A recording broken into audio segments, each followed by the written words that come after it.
In a functioning society, we like to believe that rational decisions lead to good outcomes. You make careful choices. You weigh trade-offs. You accept short-term pain for long-term stability. That's what being responsible is supposed to mean. But what happens when the most rational choice available to you is still a bad one? Not reckless, not impulsive, not obviously wrong, just quietly damaging. What happens when the system narrows your options so much that the least harmful decision starts feeling like the smart one? Because that's the moment. Something important breaks, not in the economy, not in the charts, but in how people explain their lives to themselves. In the last video, we looked at what happens when effort stops compounding, when capable people realize that working harder no longer leads to progress. Some people respond to that by leaving. They exit the system entirely. They move countries. They change environments. They stop playing a game that no longer rewards participation. But here's the part we haven't talked about yet. Most people don't have that option. They can't leave their city. They can't leave their country. They can't reset their lives from scratch. So instead of exiting, they do something else. They cope. And coping doesn't look dramatic. It looks reasonable. Over the past few years, a different kind of sentence has been quietly spreading across Reddit. Not angry, not revolutionary, just explanatory. Renting is basically the same as owning. At least I have something. This is just how cities work now. This is normal. Everyone is dealing with it. These aren't lies or they're defenses. They're what people say when a system offers no good choices and forces them to justify the least painful one. This is called defensive rationalization. It's what happens when people stop asking whether a decision is good and start asking whether it's survivable. Defensive rationalization isn't denial. People aren't pretending housing is affordable. They aren't claiming debt is harmless. They aren't saying the system works well. They're saying something much subtler. They're saying, this is the best I can do inside these constraints. And psychologically, that matters. Because once you frame a decision as the only realistic option, you no longer evaluate it. You protect it. You stop asking what this choice is costing you long-term and focus instead on why it makes sense right now. That's not weakness. That's self-preservation. A system doesn't need people to love it. It only needs them to stop questioning it. And defensive rationalization is incredibly effective at that. Because once people internalize the story, once they start explaining the system's failures as personal trade-offs, pressure disappears. No protests, no urgency, no demand for structural change. Just millions of individuals quietly telling themselves that the situation is acceptable. Not good, just acceptable. And that's enough. If you've ever caught yourself defending a decision you never wanted to make, not because it was right, but because it was unavoidable. Subscribe. This channel isn't about outrage. It's about understanding why rational people end up trapped inside irrational systems. Coping starts as a response, but it doesn't stay there. Over time, coping turns into normalization. What began as, I don't really have a choice, slowly becomes, this is just how things are. And that shift is dangerous because it happens quietly. At first, people explain their decisions. Then they stop explaining them at all. They stop saying, I had to do this, and start saying, this is normal. When systems remove good options, people don't freeze. They adapt their expectations. They shrink their definition of success to match what's survivable. Owning a home stops being about building stability. It becomes about avoiding rent increases. Debt stops being something you eliminate. It becomes something you manage forever. Work stops being a path forward. It becomes a way to tread water. None of this feels dramatic. It feels adult, responsible. This is why defensive rationalization often sounds like maturity. People say things like, everyone has debt now. You're not supposed to get ahead anymore. At least I'm not worse off.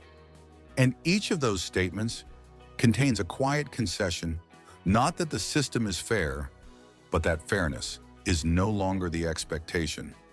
What's important to understand is that this doesn't happen because people stop caring.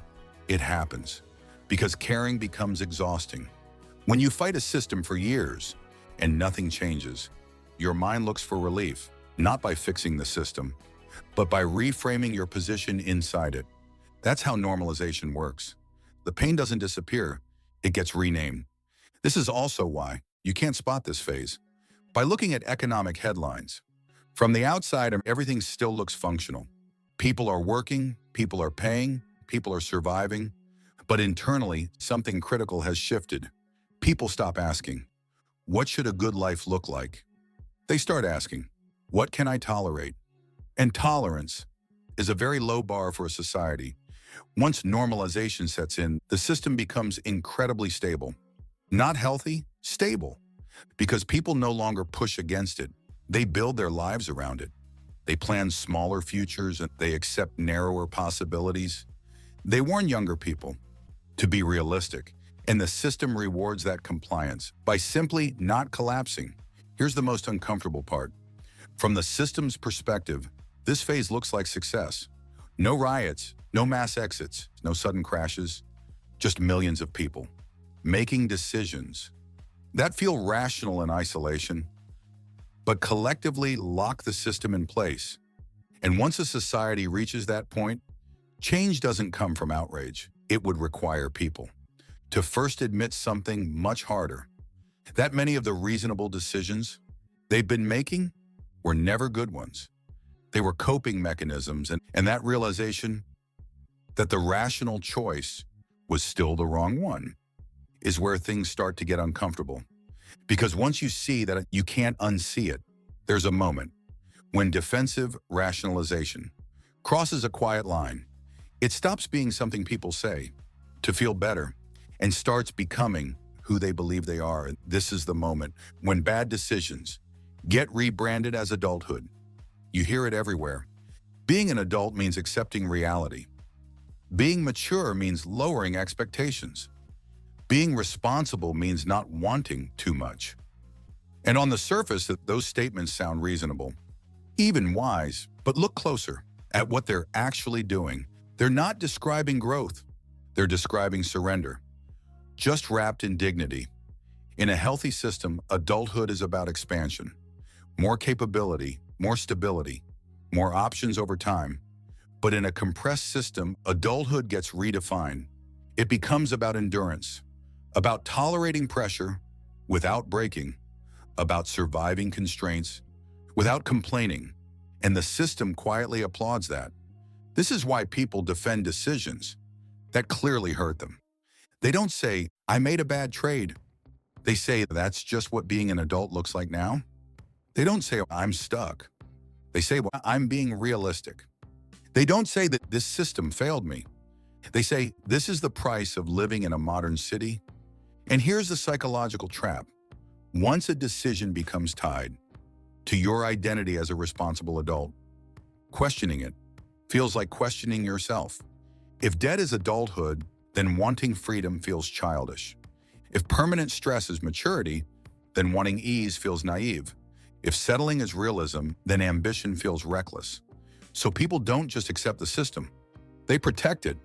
This is where rationalization becomes self-reinforcing. Parents pass it down as advice. Don't expect too much. Play it safe. Take what you can get. Not because they want less for the next generation, but because they don't want them to feel the same disappointment. And in doing so, they normalize the very conditions that constrain them. A system doesn't need propaganda when it can outsource acceptance to identity. When people start saying, this is adulthood, the system no longer has to justify itself. It simply waits.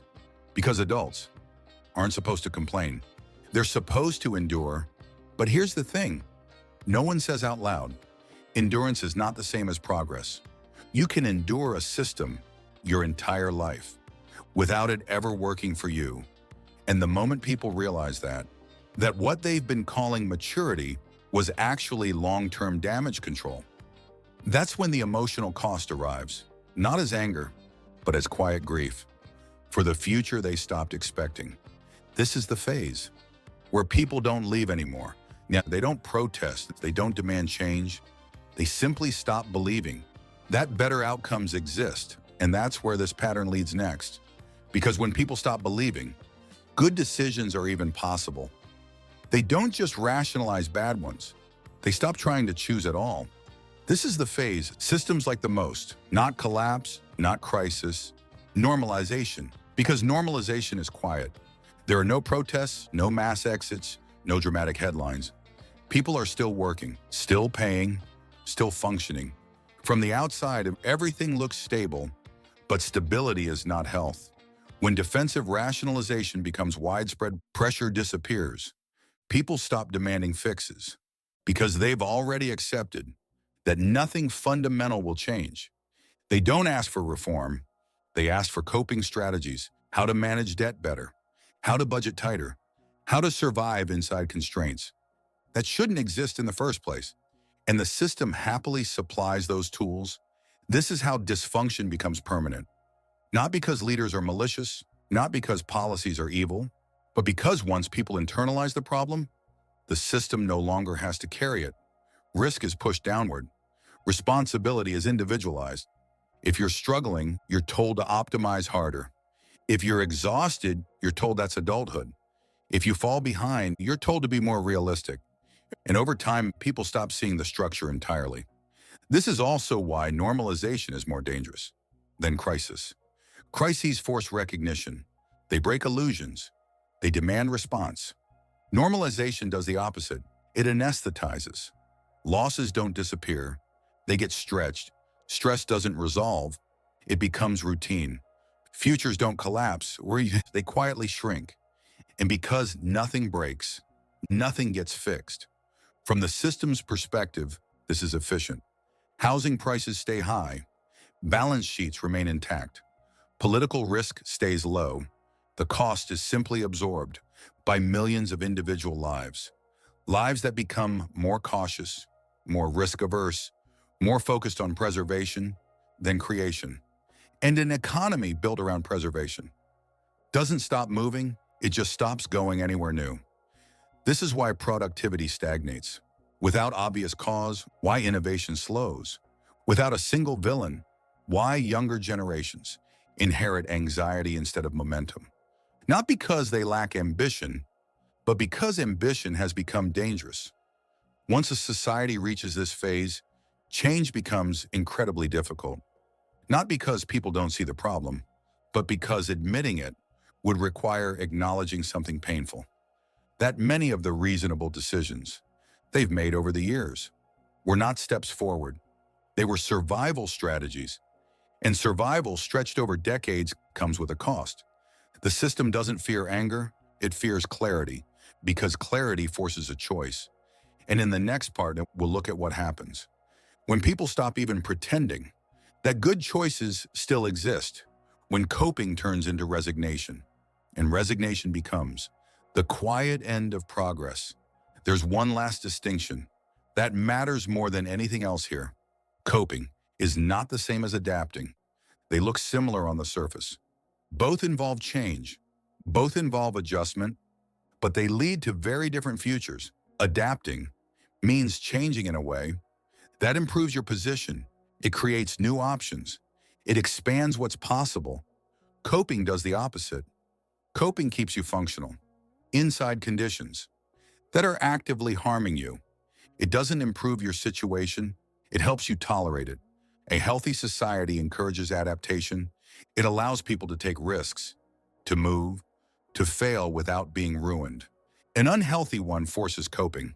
It narrows choices until survival feels like maturity and endurance feels like virtue.